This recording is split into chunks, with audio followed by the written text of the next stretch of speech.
Ederson, by contrast, 23 clean sheets in 48 appearances and 2 assists. He's kind of the epitome of a modern-day goalkeeper, isn't he? Yeah, that's not become accustomed to goalkeepers getting assists. But with Ederson's gameplay, yeah, he's very comfortable. Yeah. I hear that in his earlier years, he's played in midfield, so and it shows at times to the point of where now I don't really see opposition players close him down because the player you've left, the ball will get to him. So we've got interesting. We've got 2 central defenders, and obviously the game has gradually shifted in terms of the way now everyone tries to play out their own area. The big teams, anyway.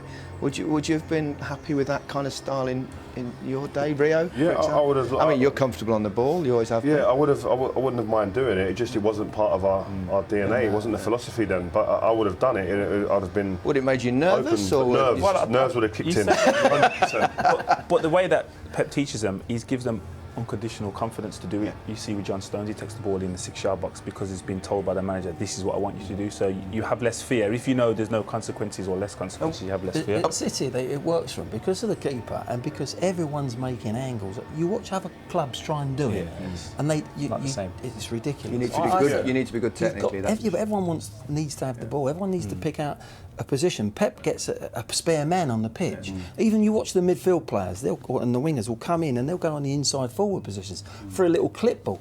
Now, other clubs try it and they cause all sorts of problems. I presume also, don't Joleon, because obviously when he first came here, Pep, everyone was saying you can't do that in English football. You won't get away with it. He's subsequently proved everybody wrong.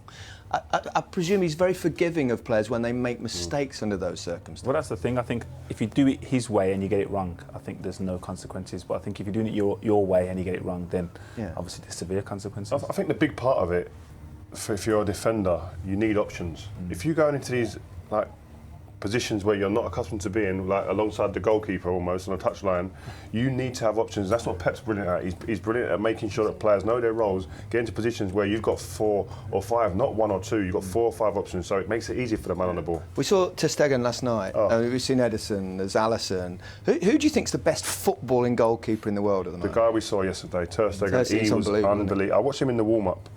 And he's kicking both with left foot and right foot, and if you videotaped it, it's identical in terms of technique. He's so comfortable, and the range, he can play long, he can play short, and it's a difference in today's game. I think we will get to the stage where that goalkeeper, and it'll probably be at City under Pep, where he's going to come out and join in. I was thinking that's the next thing, and you might have to do that from a kid. From an academy level to make him feel really comfortable that he comes through the D, and then you've got a spare man in midfield, and then that midfield player makes a spare man up front, and that's the next thing that it'll go to. Stressful for a defender. Stress. Just cover me, will you?